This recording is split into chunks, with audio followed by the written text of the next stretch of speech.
All right, next we have logical operators. So the logical operators are used to combine multiple conditions. So in Python, we mainly have three logical operators: and, or, and not. Okay, and, or, not. So we'll see each of them in detail.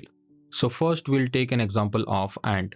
So as I said, the logical operators are used to combine two conditions. So what can be the conditions now? So let's say 5 is greater than 10, and it is multiple conditions, right? Okay, this is one conditions, and we have another condition, that is 5 is greater than 2, I mean 3. Okay, so this is the condition. One condition is 5 is greater than 10, and another condition is 5 is greater than 3. So now you can see that is 5 greater than 10?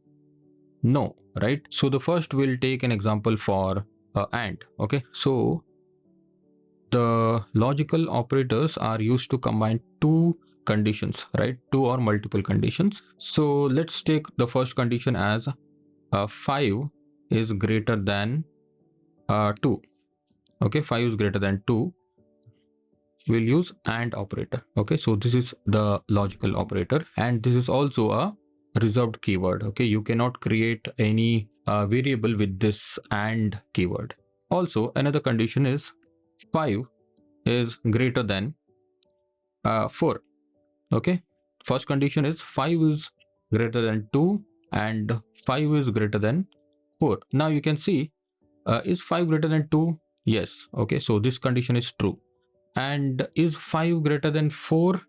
Yes. So both of these conditions are true. Okay, so that's why it will return true, because here we have and. And means it will return true only if both of the conditions are true. There is another condition. In order for it to return true, all of those conditions should be true. So that's why we use true. Now, for example, if I say 10 is greater than 5 and 10 is less than 8. Now you can see, is 10 greater than 5? Yes. Okay, so one condition is true. And is 10 less than 8? No, right? 10 is greater than 8. So that's why here what is happening here, one condition is true, another condition is false. So this one is true, this one is false. Now what it will return is false. Okay, if any of the condition is false, then it will return false. Okay, in order for it to return true, both of the conditions should be true. Make sure you have saved the file. I'll run again, and this true is for this one. Okay, this true is for this one, and this false you see here, right? So this is for the next print statement that we have written here. Okay, so this is false. Okay, so that's how the AND operators work. Now we have the OR operator. So the OR operator is like, it will return true even if one of the conditions is true. Okay, for example, I'll say print 5 is greater than 2. Okay, 5 is greater than 2. It is yes.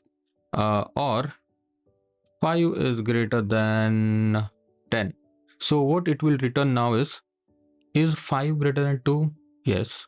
One of the conditions is true here.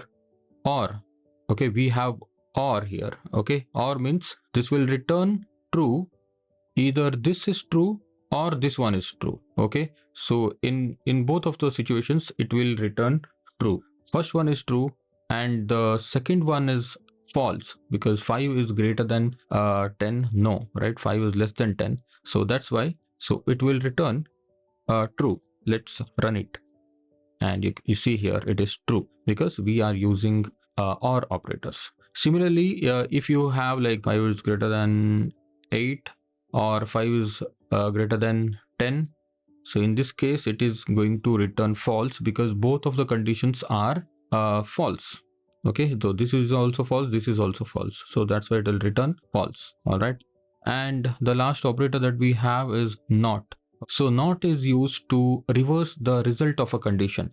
Okay, for example, let's say 5 is greater than 10. or 5 is greater than 2. Okay, so let's make it true. This is of course true now because 5 is greater than 2. Let's print it again, and you see this is true. So now where can we use not here? Okay, so this one is true, 5 is greater than 2. But if you want to reverse the result of this condition, then you use not here. So what was the result of this condition? It was true, right? So if you add not here, then what is going to happen? It is going to give you false. Okay, it is going to give you false because initially it was true. This condition is true, but you are reversing the result, right? So that's why it is false. Now, for example, let me remove this 5. Let's say 50 is equal to 20. So this one is now false. 50 equal to 20, false. So now we want to add not here. So in order to make this result true, okay, let's say for some reason we want to reverse the result of this condition. So in that case we use not here, and initially it was false. Now it will become true. Okay, so it is not operator. So that's how you use logical operators. Okay, so in the next one we'll see how we can combine the logical operators and comparison operators, and we also see some complex use cases.